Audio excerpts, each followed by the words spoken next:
하나님을 예배하는 모든 성도에게 주님의 평안이 함께하기를 바랍니다. 박재삼 시인이 어느 짧은 시에서 이렇게 말했습니다. 잊을 것 잊으며 왔습니다. 잊지 말아야 할 것 잊으며 왔습니다. 그리고 보시는 바와 같습니다. 이렇게 세 줄로 된 시입니다. 사람이 사람답게 살아가려면 잊지 말아야 할 것을 분별할 줄 알아야 됩니다. 물론 잊어버려야 할 것은 잊어버리고 털어버리고 가야 되겠죠. 그런데도 불구하고 우리는 잊지 말아야 할 것을 잊지 말고 가야 되는데 그것을 잊어버리며 가는 경우가 너무 많습니다. 그래서 이 세상 모든 관계가 삭막해지고 살아가는 것이 힘들고 어려울 때가 있습니다. 우리가 잊지 말아야 될 것 중에 가장 귀한 것이라고 한다면 무엇일까요? 그것은 감사하는 마음이겠죠. 감사하는 마음이야말로 우리 가슴 속에 헛헛함을 채우는 그 충만함을 가져다 주는 하나님의 은혜이고 사랑입니다.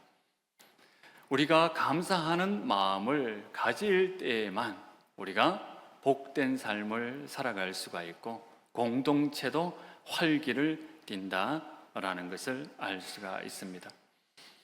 그런데 오늘 사도 바울이 정말 우리가 잊지 말아야 할 것을 잊지 말아야 되는데 그것이 신앙적으로 표현한다면 하나님의 은혜인데 그 하나님의 은혜를 사람은 굉장히 쉽게 잊어버린다 이렇게 이야기를 합니다. 오늘 6절 말씀 함께 보도록 하겠습니다. 오늘 6절 말씀에 보면 그리스도의 은혜로 너희를 부르신 이를 이같이 속기 떠나 다른 복음을 따르는 것을 내가 이상하게 여기노라. 사도 바울이 이렇게 이야기를 합니다.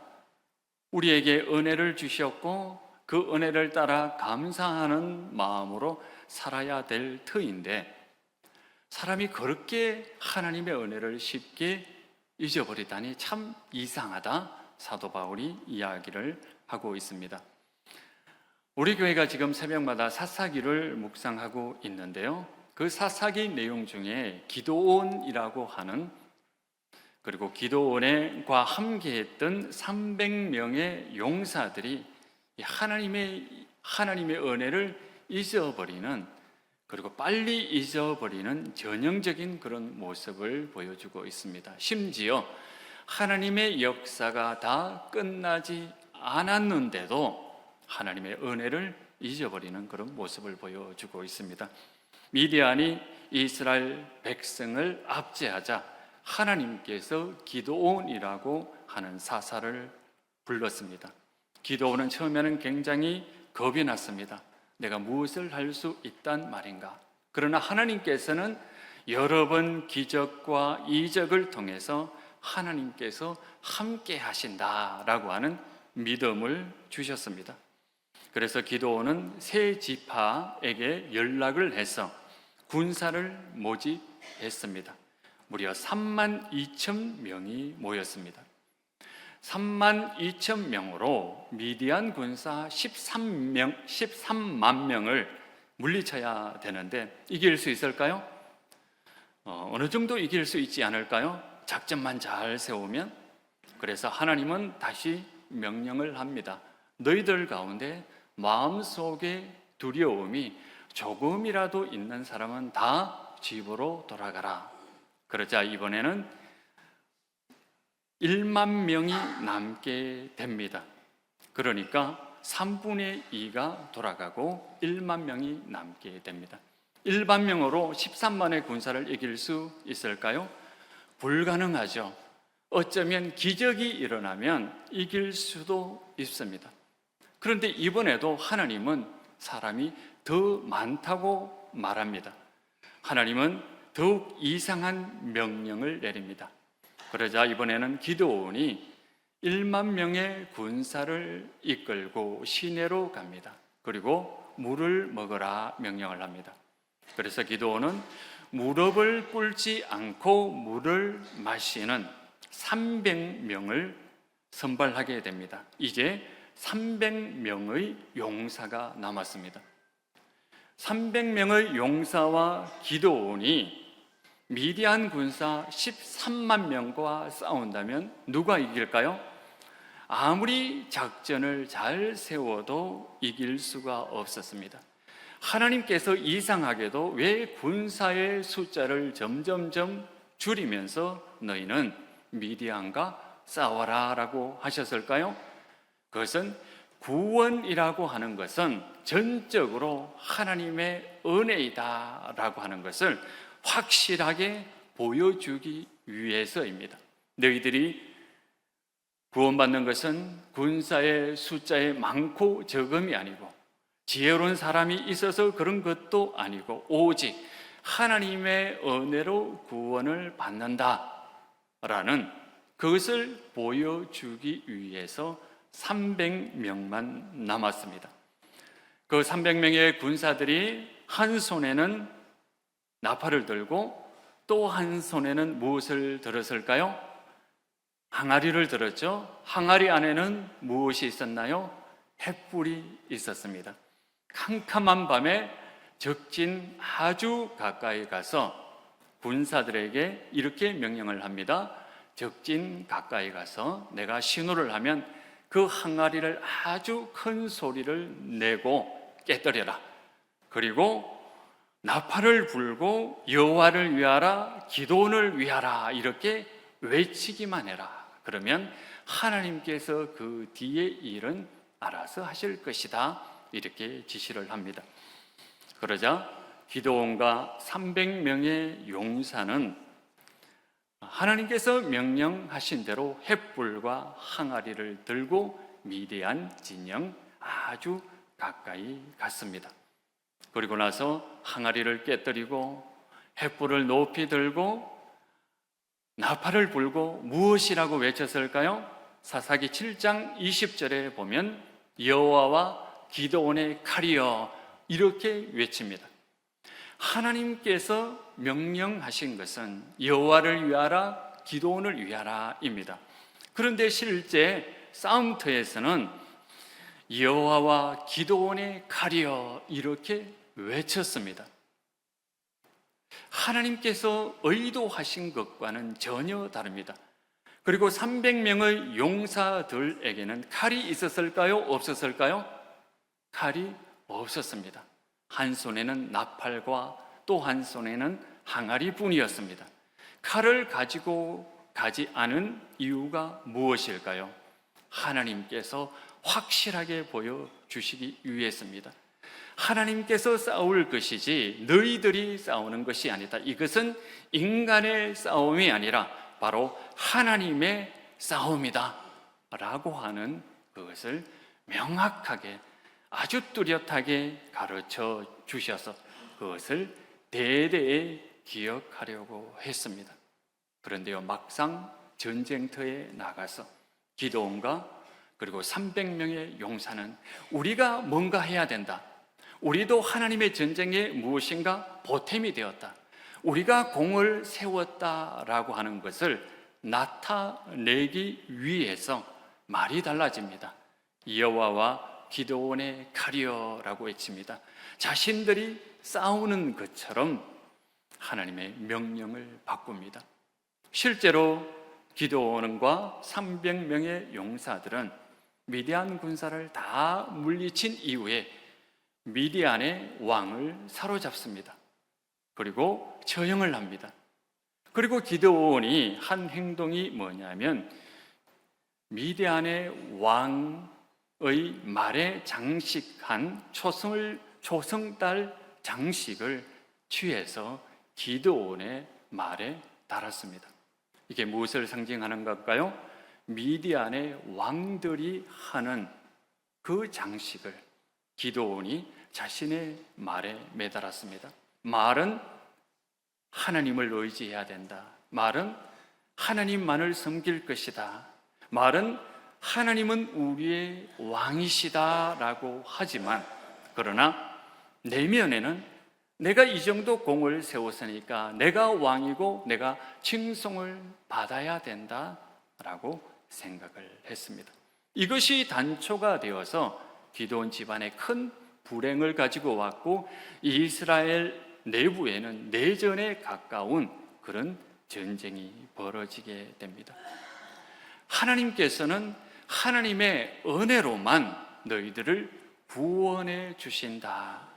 그리고 자자손손 그것을 기억하기를 바라는 뜻에서 그 전쟁을 계획하고 실행하셨지만 그 전쟁이 끝나기 이전에 이미 기드온과 300명의 용사는 하나님의 은혜를 잊어가는 그 모습을 보여주고 있습니다. 그런데도 하나님께서는 기드온과 이스라엘 백성들을 구원해 주는 모습을 보여주고 있습니다. 이 기드온의 모습을 보면서 우리 인간이라고 하는 것이 하나님의 은혜를 이렇게 잊기 쉬운 존재로구나. 나 자신도 어쩌면 하나님의 그 은혜를 잊어버리며 살아가는지 모르겠구나. 또 우리와 함께한 이웃이 나에게 베풀어 준 그 사랑과 은혜를 잊어버리고 마치 내가 한 것처럼 생각하며 행동하는 그런 나의 모습을 다시 한번 되새겨 보게 됩니다. 구약 성경에는 기드온과 정반대의 길을 걸었던 사람이 있습니다. 누구일까요? 다윗이죠. 다윗은 정말 입지전적인 인물이었습니다. 다윗은 목자 출신이었습니다. 목동이었습니다. 그 당시로서는 굉장히 천한 직업이라고도 할 수가 있습니다. 그리고 그 직업 아버지의 막내 아들이었습니다. 그런 다윗이 자신의 모든 인생을 되돌아보면서 이야기를 합니다. 내 평생에 여호와의 선하심과 인자하심이 반드시 나를 따라서 내가 여호와의 집에 이렇게 거할 수 있었다. 이렇게 고백을 합니다. 다윗도 파란만장한 삶을 살았습니다.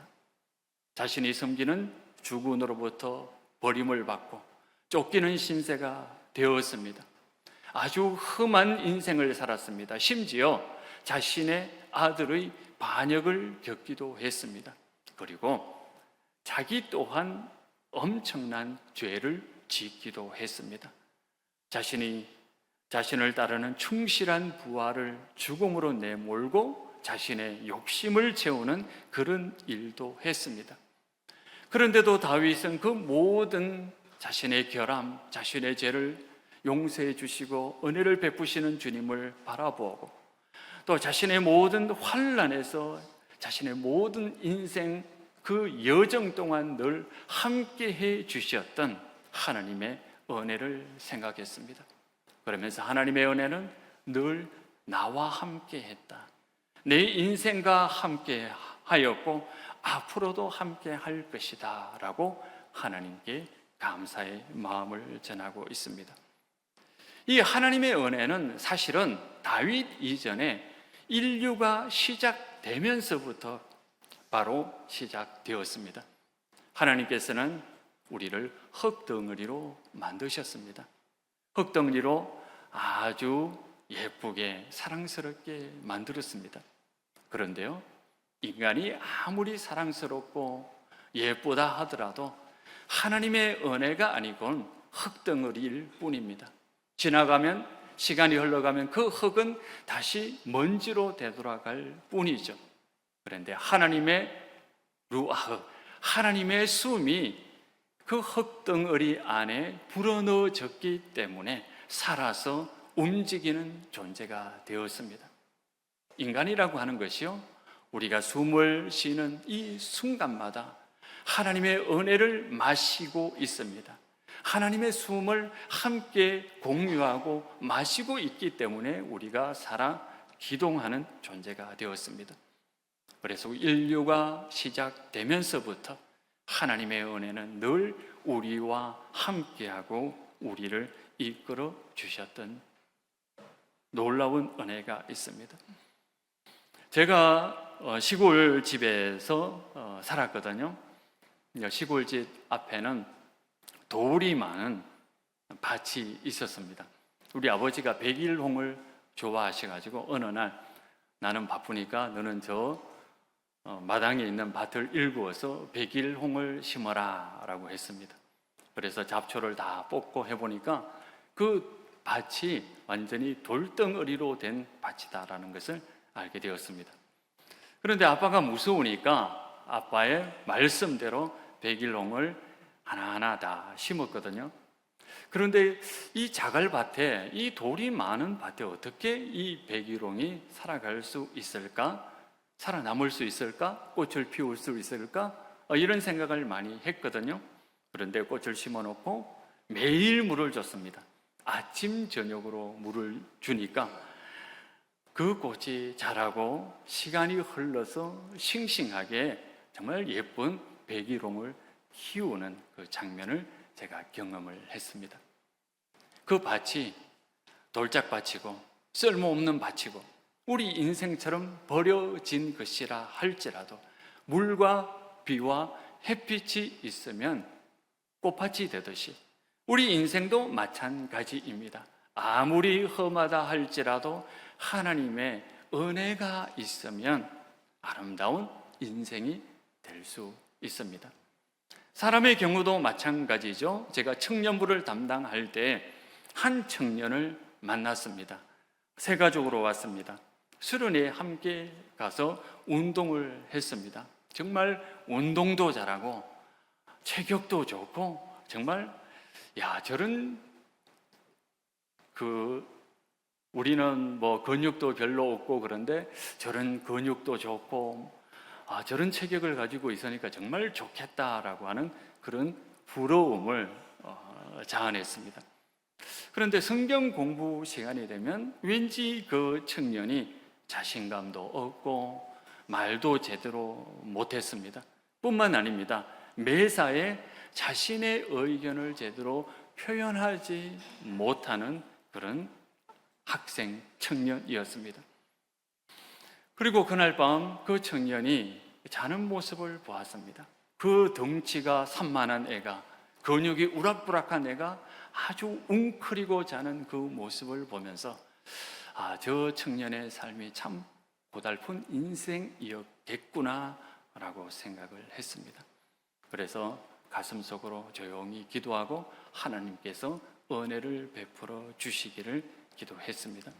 그리고 이어지는 집회와 성경 공부, 그리고 이어지는 또 다른 특강, 이런 시간을 통해서 드디어 창세기 2장, 오늘 제가 언급했던 그 하나님의 숨을 불어 넣으시니라 라고 하는 그 말씀을 묵상하면서 예수님의 은혜에 관해서 공부를 하는 그 시간이 되었습니다.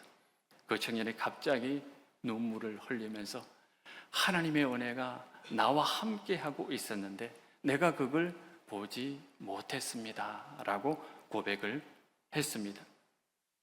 그 청년이 부모님의 이혼과 더불어 자신의 동생과 더불어 전세방을 전전하며 살았던 그 모든 것들을 이야기하면서 그러나 하나님의 은혜가 다윗의 인생처럼 늘 나와 함께하고 있음을 깨달았습니다 라고 고백을 했습니다. 그때 우리 공동체는 함께 손을 얹고 그 청년을 위해서 함께 기도하며 함께 그 은혜와 사랑으로 살아가기를 간곡하게 기도했습니다. 그 이후부터 청년의 모습이 달라지기 시작했습니다. 운동을 잘하는 것처럼 말도 자신감 있게 하기 시작했습니다. 하나님께서 나와 함께 해 주신다는 그 놀라운 은혜를 간증하면서 나에게는 지금까지 베풀어 주셨던 주님의 은혜가 앞으로의 모든 삶을 베풀어 주시고 인도해 주실 것이다 라고 하는 그런 은혜의 믿음을 고백하며 살아가는 청년으로 변모했습니다. 하나님의 은혜가 없으면 아무리 덩치 큰 체격이 좋은 그런 청년이라 할지라도 그저 웅크리고 살아가는 한 연약한 인간에 불과했습니다. 그러나 하나님의 은혜가 함께하자 그 청년은 어깨를 펴고 당당하게 살아가는 사람의 모습으로 변모되었습니다. 바로 하나님의 은혜가 바로 그런 작용을 합니다. 눈에 보이지 않는 것 같지만 그럼에도 불구하고 우리를 붙들어 주시고 인도해 주시는 분이 바로 하나님 아버지이십니다. 어제 팔구역 대방문을 했거든요. 어느 집사님 댁에 가니까 하얀 강아지가 한 마리 있었습니다. 정말 이쁘고 사랑스러운 강아지였습니다. 재미있는 것은 주인이 침대에 올려놓으면 절대로 허락하지 않는 한 내려오지 않는 그 모습을 봤거든요. 야, 강아지도 저렇게 말을 잘 듣는구나 라는 그런 생각을 했고, 아주 덩치 큰 우리 집사님께서 그 강아지 한 마리를 알고 이뻐서 정말 좋아하는 그 모습을 보면서 야, 한 사람이 한 생명을 저렇게 사랑할 수 있구나라는 것도 생각해 보게 되었습니다. 그러면서 하나님께서 저 강아지가 아무 일도 하지 않았는데도 그저 강아지이기 때문에 저 집사님이 저렇게 좋아하시는데 하나님은 나를 얼마나 사랑하고 이뻐하실까? 내가 정말 하나님의 그 은혜에 감사하며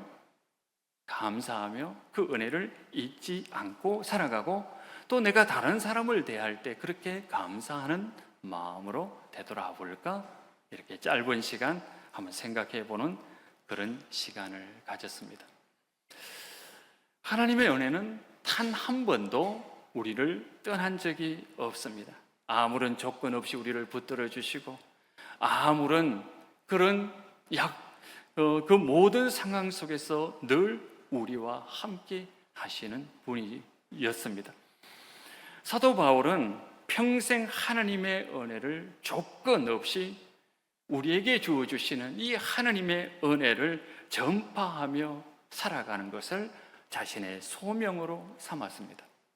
그런데요, 사도 바울이 어디 가든지 따라오는 사람들이 있었습니다. 바로 거짓 교사들이죠. 거짓 교사들이 사도 바울처럼 하나님의 은혜는 무조건 주어지는 것이 아니라 우리가 무엇인가 해야만 우리가 공덕을 쌓거나 수련을 해서 받는 것이라고 사도 바울이 말한 것은 다 틀린 것이다 이렇게 계속해서 이야기를 했습니다. 그것에 대해서 사도 바울은 아주 강력하게 이야기를 합니다. 하나님의 은혜만이 우리를 구원할 수 있는 것이지 거짓 교사들이 복음의 본질을 왜곡시키는 것에 대해서 아주 강력한 저항을 했습니다. 그래서 거짓 교사들이 너희들은 은혜를 받아야 구원받는 건 맞지만 그러나 그 은혜를 완성하려고 하면 우리가 율법을 지키고 확고히 율법을 따라야 된다라고 하는 그 거짓 선지자의 말에 끊임없이 반대를 했습니다. 이 거짓 선지자의 말을 따라가면 우리가 어떻게 될까요? 우리는 우리 자신에 대해서 자신 없어 합니다. 우리의 신앙생활에 대해서 끊임없이 자신 없어 하고 내가 정말 하나님의 사랑을 받을 수 있는 사람일까? 이렇게 생각하고 의심하고 우리의 믿음을 허물어 버리게 됩니다. 그리고 하나님께 감사하는 마음을 잊도록 합니다. 태양은 모든 에너지의 근원입니다. 태양이 없으면 모든 생명이 사라지듯이 하나님의 은혜는 모든 생명의 원천입니다. 그러나 하나님의 그 태양의 모든 에너지도 땅이 없으면 꽃씨에게 힘을 공급할 수 없고 영양도 공급할 수가 없습니다. 하나님의 은혜도 마찬가지죠. 태양의 빛과 태양의 열이 땅이 없으면 꽃이라고 하는 존재에 전달될 수 없는 것처럼 하나님의 은혜는 사람이 없으면 전달될 수가 없습니다. 그래서 거짓 선지자들은 계속해서 사도 바울의 이미지를 왜곡하려고 했습니다. 사도 바울은 못생겼고 출처도 불분명하고 사도 바울이 가르치는 그것들은 거짓 가르침이라고 거짓 교사들은 계속 이야기를 했습니다. 왜냐하면 하나님의 은혜가 전달되지 않도록 하기 위해서입니다. 우리가 무엇을 해야 될까요? 사도 바울이 예수 그리스도의 은혜에 집중한 것처럼 우리도 예수 그리스도의 그 은혜에 집중해서 나아갈 때만이 하나님의 은혜를 전달할 수 있는 매개체가 될 수 있습니다. 우리 10절 말씀 한번 읽어보도록 하겠습니다. 10절 말씀입니다. 이제 내가 사람들에게 좋게 하랴, 하나님께 좋게 하랴, 사람들에게 기쁨을 구하랴. 내가 지금까지 사람들의 기쁨을 구하였다면 그리스도의 종이 아니니라. 사도 바울은 사람들에게 하나님의 은혜를 전하기 위해서 사람들에게 집중한 것이 아니라 그리스도의 은혜에 집중했습니다. 그리스도가 어떻게 사셨는지, 우리를 사랑하셨는지에 집중함으로써 자신이 하나님의 그 은혜에 온전히 전달할 수 있는 하나님의 사도가 되었습니다. 여러분의 인간 관계도 마찬가지입니다. 사람에게 집중할 것이 아니라 오히려 하나님께, 예수님께 집중할 때에만이 온전히 그 사랑과 은혜를 전달할 수 있다는 것을 알게 됩니다. 중세에 이런 이야기가 있습니다. 어떤 수도자가 계속해서 기도를 하고 있는데 마음속에, 그리고 누군가가 그 마을에 살고 있는 한 사람에 대해서 이야기를 했습니다. 저 사람은 재산도 많고 힘도 있고 부자입니다. 그런데 왜 저렇게 못된 짓을 하는지 모르겠습니다. 지금 기도하는 하나님의 종이니 그 사람을 찾아가 꾸짖어 주십시오. 그러자 그 수도자는 일어나서 그 사람을 꾸짖기 위해 마을로 걸어가고 있었습니다. 그러자 마음속에 뭔가 세미한 음성이 들렸습니다. 너는 그냥 되돌아가라. 그래서 그 수도자는 다시 자신의 기도처로 되돌아왔습니다. 그래서 계속해서 그 마을의 평화를 위해서 기도했습니다. 그리고 수년이 흘렀습니다. 그리고 다시 한번 마음속에 그 사람이 아직도 저렇게 행동을 고치지 못하고 있구나. 또 누군가가 그런 이야기를 전해 주었습니다. 그 이야기를 들은 수도자는 다시 일어나 내가 이번에는 저 사람에게 꼭 내 말을 전해 주어야 되겠다. 일어나서 마을을 향해서 갔습니다. 한참 가고 있는데 다시 한번 마음속에 소리가 들렸습니다. 너는 다시 기도처로 돌아가라. 그래서 그 음성을 듣고 다시 돌아와서 기도하기 시작했습니다. 그리고 또 수년이 흐른 뒤에 누군가가 찾아와서 제발 일어나서 우리 마을에 살고 있는 저 사람을 꾸짖어 주십시오. 우리가 도저히 살 수가 없습니다. 그러자 그 수도자는 다시 일어나 이번에는 꼭 말을 전해야 되겠다 하면서 일어나 걸어갔습니다. 그러자 이번에 다시 마음속에 세미한 음성이 들렸습니다. 너는 절대로 그 사람을 꾸짖지 말라. 너는 그 사람에게 나는 너를 사랑한다, 너를 이뻐한다 라는 말만 전해라. 이 수도자는 갈등이 생겼습니다. 내가 그 사람을 만나면 꾸짖어야 할 테인데 하나님이 그 사람을 이뻐하고 사랑한다는 말을 내가 전해야 할까? 고민 끝에 이 수도자는 그래도 하나님의 말씀을 순종하기로 했습니다. 그리고 그 사람 앞에 서서 누구야? 하나님이 너를 사랑하시고 너를 존귀 여기시고 너를 이뻐한다.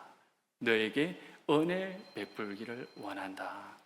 이렇게 말을 전했습니다. 그리고 나서 그 수도자는 이제 그 마을을 떠나서 다른 곳에 가서 살게 되었습니다. 수년이 흐른 후에 다시 그 마을에 되돌아오게 되었습니다. 그런데요, 그 마을에 들어서자 한 사람이 헌신적으로 마을 사람들을 돌보고 낮은 자리에서 섬기는 그 모습을 보게 되었습니다. 이 수도자의 모습이 예수 그리스도의 모습이라고 생각되지 않습니까?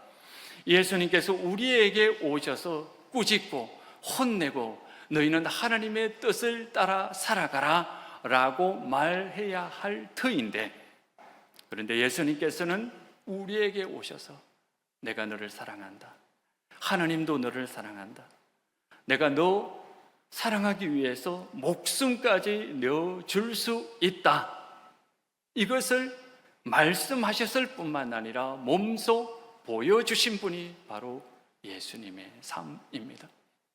인간이라고 하는 것은 꾸짖어서 변화되는 것이 아닙니다.